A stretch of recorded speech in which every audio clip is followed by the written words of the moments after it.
Onde você está, eu queria te convidar a abrir o seu coração nesse momento e dar liberdade ao Senhor e à sua presença de tocar o seu coração, de mudar a sua vida, de permitir que a sua história seja totalmente preenchida pelo poder do nosso Deus. E com essa primeira canção eu queria te convidar, queria te propor isso. Convide o Espírito Santo para onde você estiver assistindo essa mensagem, esse vídeo.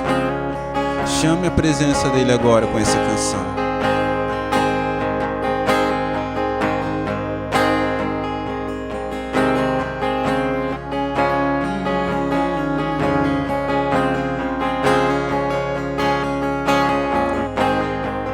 Não há nada igual, não há nada melhor a que se compara a esperança viva.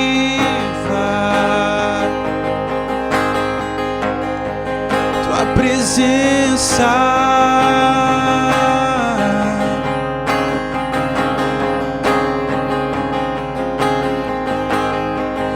eu provei e vi o mais doce amor que liberta o meu ser e a vergonha desfaz.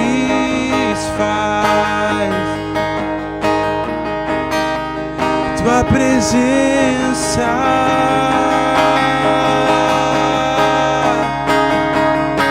Santo Espírito, Santo Espírito, tu és bem-vindo aqui. Vem inundar e encher este lugar. É o desejo do meu coração sermos inundados por tua glória, Senhor.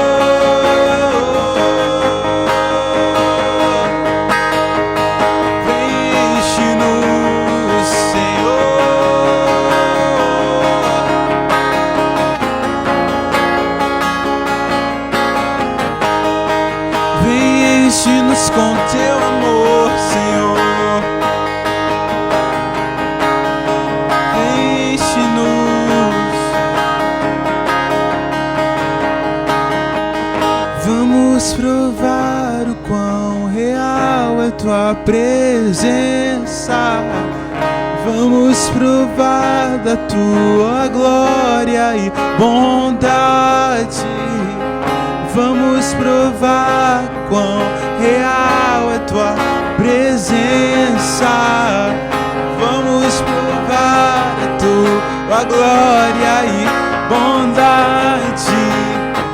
Vamos provar quão real é tua presença.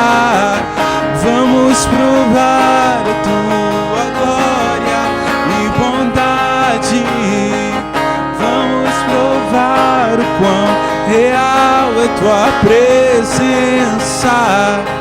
Vamos provar a tua glória e bondade, Senhor.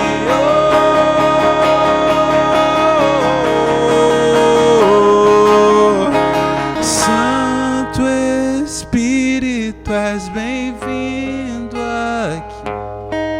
Vem encher este lugar.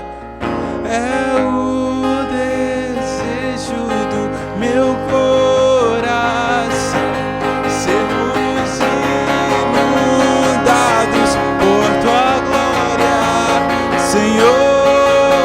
Santo Espírito, és bem-vindo aqui.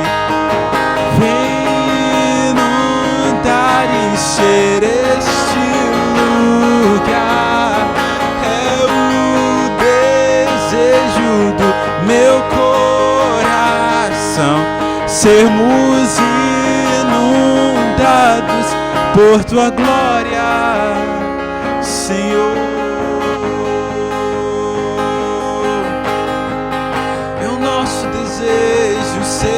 surpreendido por tua glória, Deus, e vem sobre nós, vem sobre nós. Nós te damos liberdade, tens liberdade aqui, Senhor. Tens liberdade aqui, tens liberdade aqui, Senhor.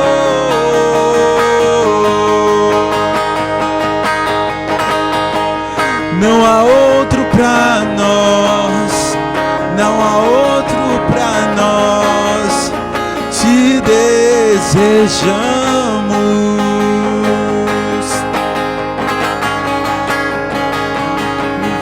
Vem, Senhor, e vem, Senhor, te desejamos.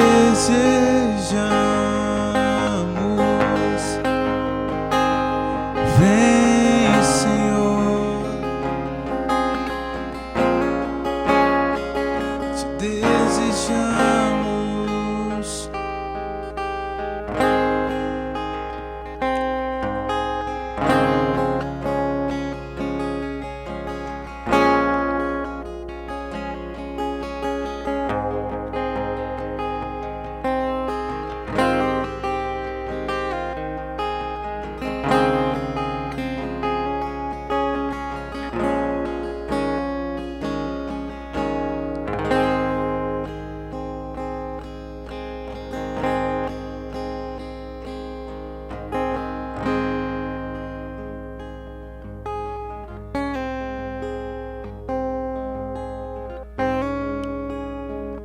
Sim, Senhor, nós te convidamos, nós dizemos que o Senhor é precioso para nós.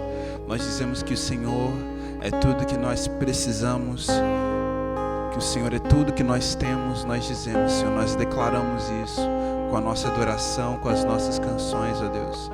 E agora, pelo poder do Teu Santo Espírito, Senhor, nós cantamos, nós declaramos que temos livre acesso ao Senhor, através daquele que é o nosso Senhor e Salvador, Cristo Jesus.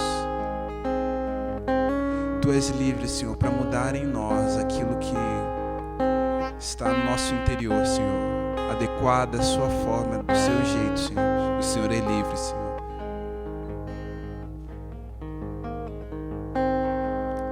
Senhor, eu não sou nada diante do Teu poder,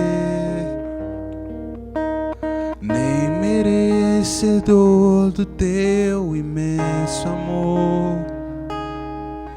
E através do Teu Filho eu tenho livre acesso a Ti, que me fez chegar aos Teus pés, me humilhar diante de Ti.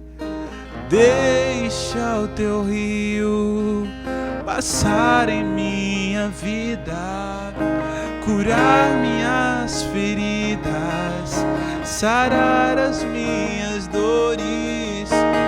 Livra-me, ó Deus, das cadeias que me prendem, e toca em minha alma, faz em mim o Teu querer, Senhor.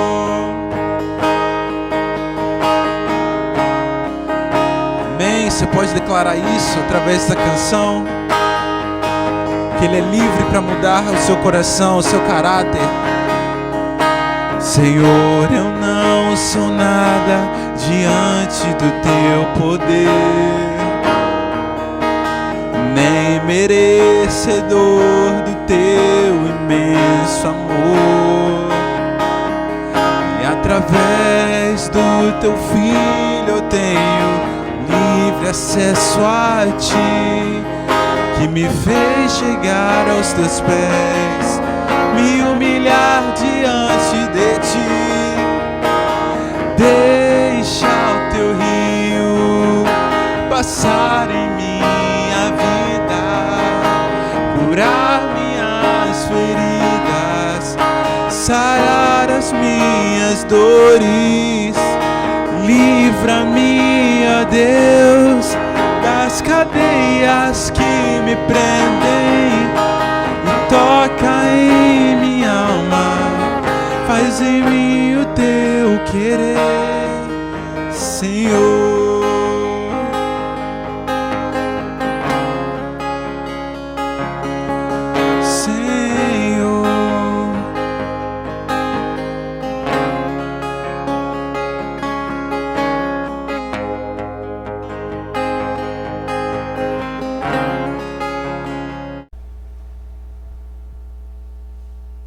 Boa noite, igreja. Boa noite também, amigos que nos acompanham pelo YouTube. Quero agradecer a presença de vocês aqui com a gente. Quero pedir para você estar abrindo também o livro de 2 Reis 2, de 19 a 22. 2 Reis 2, de 19 a 22. Queridos, nós estamos começando mais um ano. Tem gente que já pulou 7 ondas, tem gente que já tomou banho de sal grosso, não aqui, né? Daqui ninguém.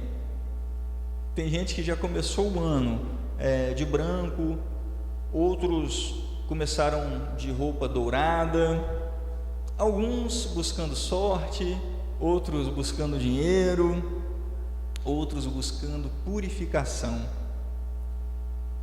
Várias superstições culturais. Eu quero, nesse momento, dizer que nós vamos estar refletindo num texto em que nós vamos, para a Bíblia, falar hoje sobre o tema purificação para uma nova vida, tratando os problemas na fonte.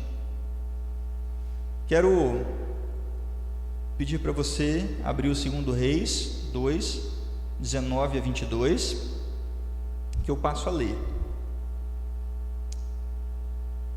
E os homens da cidade disseram a Eliseu: eis que é boa a situação desta cidade, como meu senhor vê, porém as águas são más e a terra é estéril.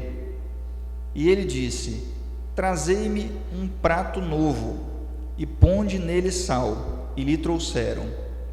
Então saiu ele ao manancial das águas, deitou sal nele e disse: assim diz o Senhor, sararei a estas águas, e não haverá mais nelas morte nem esterilidade. Ficaram, pois, sãs aquelas águas, até o dia de hoje, conforme a palavra que Eliseu tinha falado. Queridos, esse texto é fantástico. Primeiro, eu quero destacar os personagens desse texto e também alguns elementos desse milagre. Primeiro, eu quero falar um pouco sobre o profeta Eliseu. O profeta Eliseu foi auxiliar do profeta Elias e depois foi seu sucessor como profeta por volta do século 9 a.C. em Israel. A história do profeta Eliseu é bastante conhecida, principalmente pela quantidade de milagres que ele realizou através do seu ministério.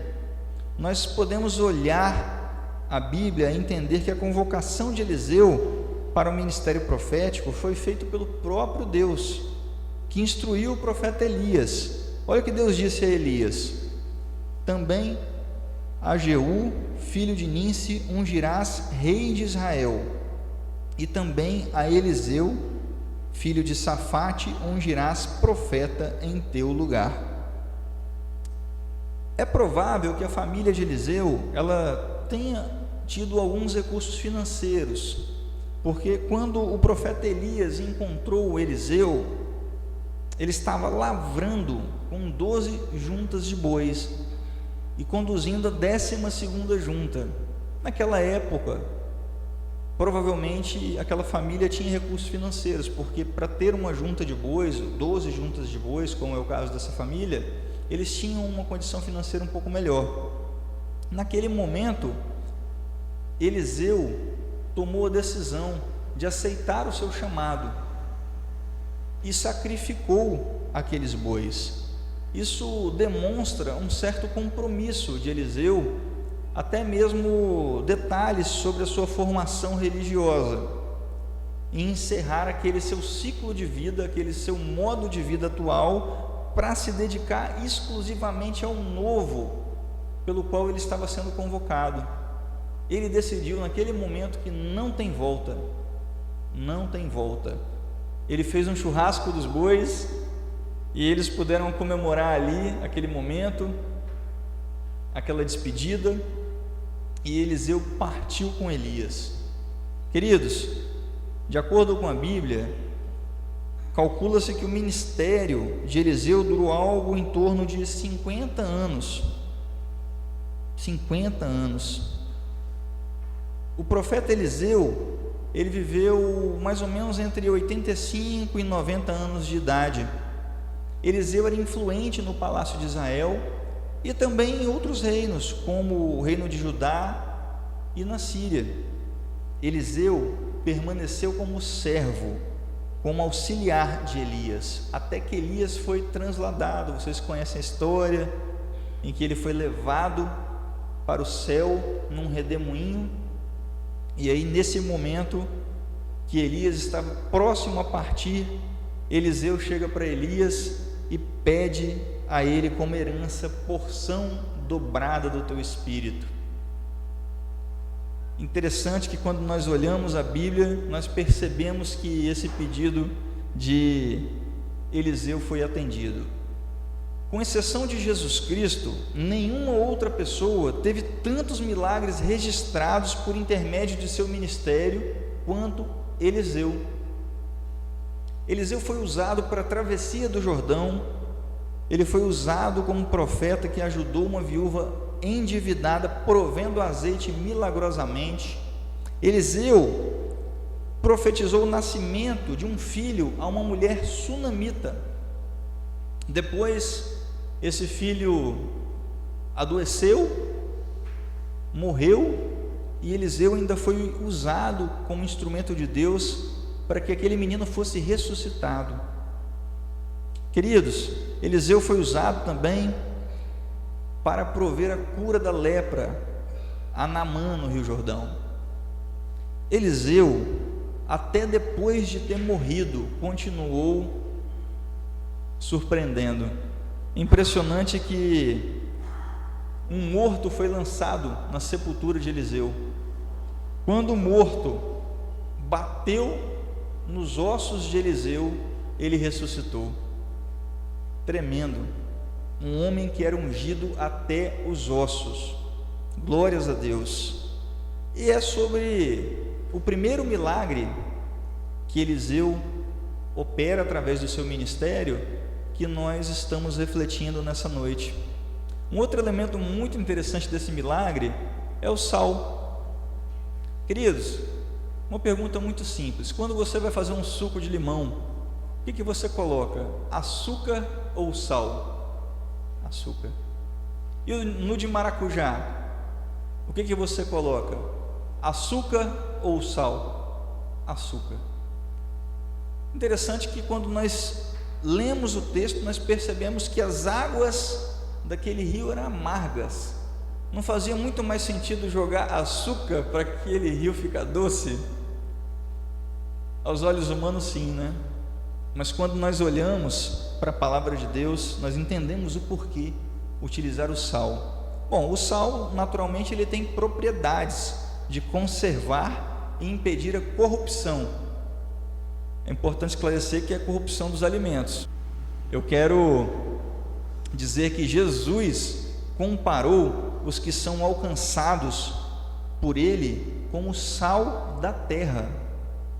Mateus 5,13 registra isso. Em Levítico 2,13 ainda diz que o sal representava naquele tempo a aliança de Deus com o seu povo. O sal era considerado um ingrediente necessário para a refeição diária, então se tornou um passo fácil ligar o sal à aliança. E nós olhamos o sal como um símbolo da incorruptibilidade e da pureza. É lógico que quando você ouve falar assim, talvez algumas pessoas que ouvindo essa mensagem vão querer tomar um banho de sal grosso, né? mas eu quero dizer para você que isso não funciona, porque o que essa palavra quer dizer nesse momento é que nós devemos buscar santidade, devemos buscar pureza. O sal representava ali a pureza, representava a aliança. E o sal na vida espiritual, na sua vida espiritual, o que representa? O sal na vida secular conserva os alimentos. Ser sal é se manter em fidelidade diante do altar do Senhor, em santidade. O sal, ele altera, ele modifica, ele melhora o gosto das coisas. Imagina que você vai comer um feijão sem sal, não tem gosto. Interessante. Com o sal, a igreja faz da terra um lugar melhor. Como discípulos de Jesus, nós temos a capacidade de dar sabor às coisas, de dar sabor a esse mundo, de fazer com que as pessoas conheçam o único e verdadeiro Salvador, Jesus Cristo. O sal, ao contrário do açúcar, ele não tem atrativo em si mesmo. Você não deve ter ouvido falar de ninguém que fez um doce ou uma torta de sal. Não é possível, porque o sal, ele não tem atrativo em si mesmo, ele só pode ser utilizado em função de outros. Assim deve ser o cristão. Sal, utilizado em função de outros. O sal dá sede, porque ele retém água. A água é a palavra de Deus. Quem é sal segura a palavra de Deus. Quem é sal tem sede de Deus. Aleluias.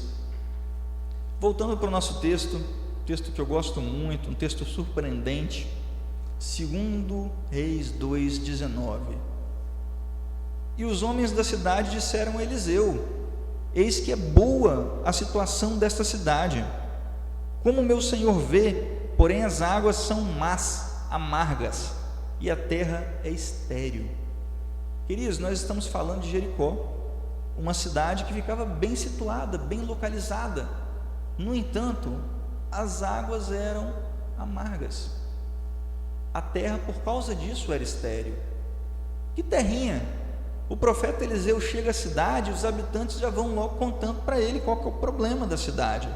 Existia um problema, as suas águas eram amargas. E aí, você continuaria morando numa cidade em que a água é amarga e a terra não produz nada, sendo que a cidade basicamente vivia de agricultura? Muito difícil. Provavelmente você não continuaria morando ali. Mas aqueles homens, eles olharam para aquela terra buscando uma solução para o problema. Às vezes na nossa vida, nós precisamos ter esse comportamento também para tratar a esterilidade. Algumas áreas em que nós estamos sendo improdutivos precisam ser tratadas. Não adianta mudar de terra. Trazendo para o campo espiritual, qual que é a área da sua vida que está precisando ser tratada? Qual a área da sua vida que está estéril? Qual a área da sua vida que não tem produzido nada? Se você quer resolver esse problema, se você quer resolver os problemas de improdutividade na sua vida, seja ela qual área for, então você tem que pegar essa receita, porque ela está ótima. Primeiro ponto que eu quero citar para vocês é: não corra do problema. Quando você olha o texto, fica muito claro que a terra era estéril, fica muito claro que havia um problema, que a terra era improdutiva. Muitas pessoas, quando não estão produzindo, elas não se sentem bem, elas mudam de terra, elas resolvem ir para outro lugar e não entendem que a resposta é o sarar o problema daquele local, que está dentro dela. tratando a esterilidade, sarando as feridas, restaurando a fonte. Algumas pessoas mudam de emprego, outras mudam de amigos, outras mudam de esposa, outras mudam de igreja. Muitas vezes acham que o problema é o casamento, ou é o pastor, ou é o trabalho, e colocam inúmeros culpados. Mas você pode perceber que as pessoas que procuraram o profeta, eles não ficaram colocando culpa em outras coisas. Eles sabiam que a cidade era improdutiva, eles sabiam que precisavam resolver aquela situação. E você? Qual que é o seu problema? Raiva? Falta de dinheiro? Amor ao dinheiro? Falta de paciência? Falta de amor? Tristeza? Falta de esperança? Indiferença? Nós estamos começando mais um ano. Não adianta correr do problema. Nós precisamos olhar para o problema e enfrentá-lo. Como? Tratando a sua identidade. Tratando a sua identidade. O segundo ponto que eu quero citar dessa receita é que nós precisamos tratar do problema na fonte. Olha o texto bíblico. Então saiu ele ao manancial, fonte das águas, e deitou sal nele, jogou sal nele. Observe que o profeta, ele não foi no leito do rio e derramou o sal.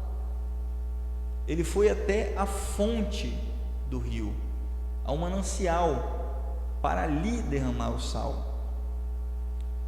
Temos áreas infrutíferas nas nossas vidas, porque muitas vezes nós ficamos administrando problemas, mas nós não tratamos direto na fonte.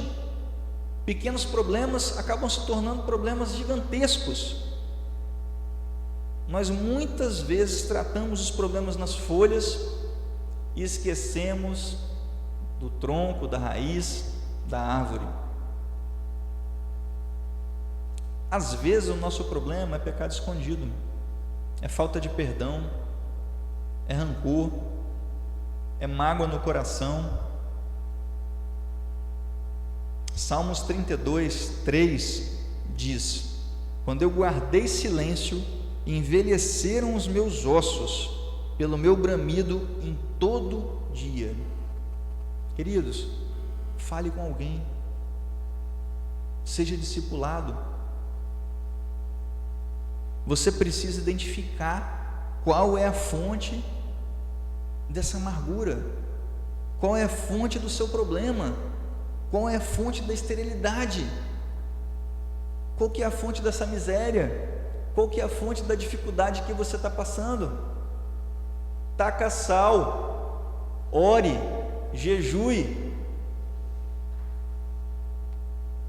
tome ações na fonte do problema. Terceiro ponto dessa receita maravilhosa é que você precisa permitir Deus derramar cura.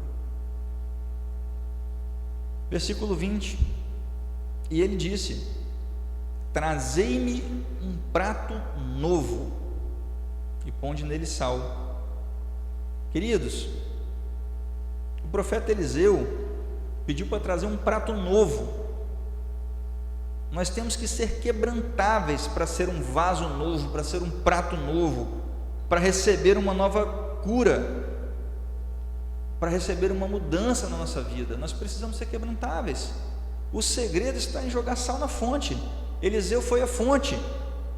Se a fonte continuar amarga, o problema continua, não se resolve.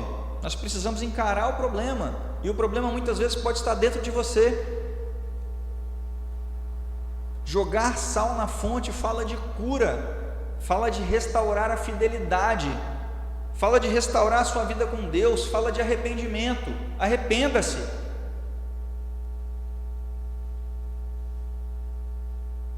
Em João 15:5, Jesus disse: eu sou a videira, vós as varas. Quem está em mim e eu nele, esse dá muito fruto, porque sem mim nada podeis fazer. Onde é que nós vamos jogar sal? Onde é que você está precisando de cura? Qual que é a área? Onde?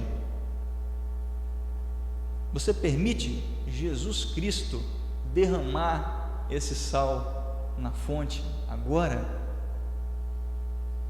Só Ele pode.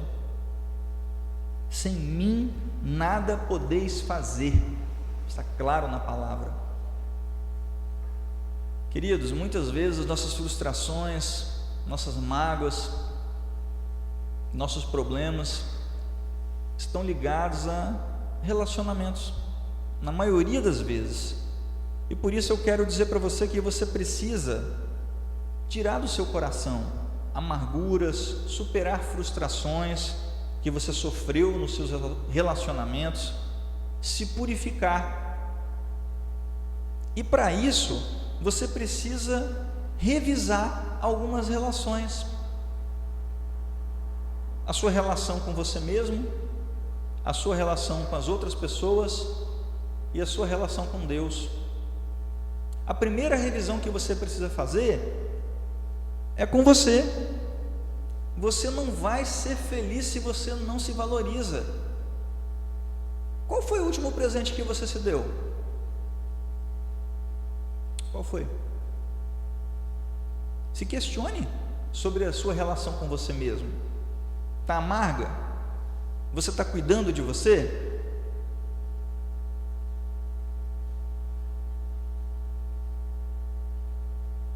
Muitas pessoas pedem perdão a Deus pelo que fizeram, Deus perdoa, e a própria pessoa fica se recriminando, carregando peso. Não é essa a sua situação? Você pediu perdão para Deus, Deus te perdoou e você continua se culpando. Aceite o perdão de Deus na sua vida. Ninguém que não ame a si mesmo tem condição de amar outras pessoas. Pessoas curadas curam pessoas.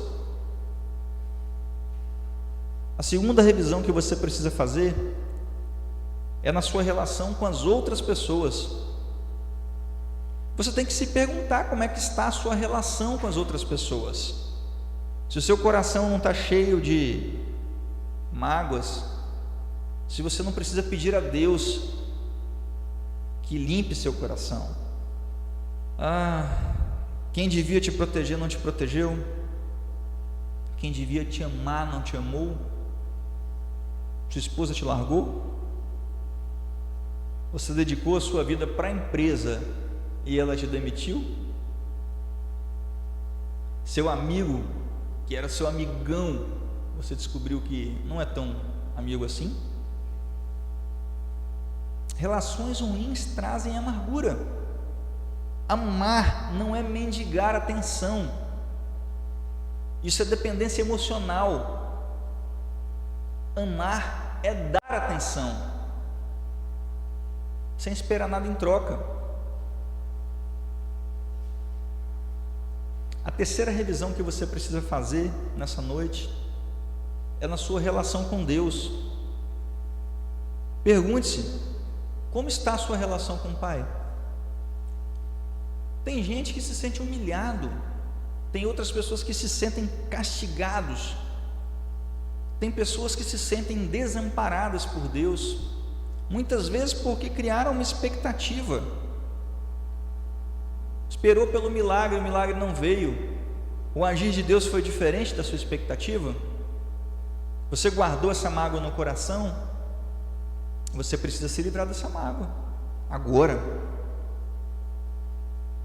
Olha o que diz Marcos 1:40. Um leproso aproximou-se dele, Jesus, e suplicou-lhe de joelhos: se quiseres, podes purificar-me. Cheio de compaixão, Jesus estendeu a mão, tocou nele e disse: quero, seja purificado. Essa é uma oportunidade de purificação para a sua vida. Aceite essa oportunidade. aceite que Jesus entre na sua vida e faça a purificação que precisa ser feita, para que você de fato viva o novo nesse ano que começa. Queridos, eu já estou concluindo. Eu quero dizer para você que o tema dessa noite, ele foi pensado na sua vida.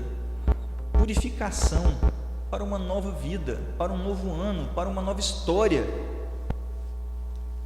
Primeiro, não corra do problema. Você precisa identificar os seus problemas. Trate do problema na fonte. Você precisa tratar a sua identidade. Permita Deus derramar cura. Seja quebrantável, um prato novo. Queridos, você precisa revisar suas relações com você, com os outros e com o Pai, um Deus que está no céu. Faça isso. Trate os problemas na fonte. Purifique-se. Viva uma nova vida nesse ano que se inicia. Em nome de Jesus, viva o novo na sua vida. Amém.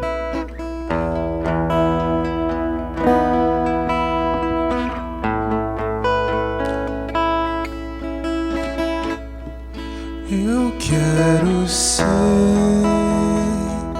Senhor amado, como um vaso nas mãos do oleiro. Quebra minha vida e faça de novo. Eu quero ser, eu quero ser um vaso novo.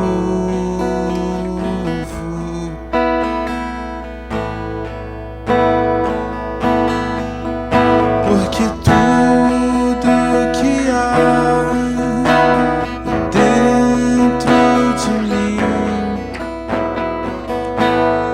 necessita ser mudado, Senhor. Porque tudo que há dentro do meu coração necessita mais de ti. Renova-me, Senhor Jesus. Já não quero ser igual.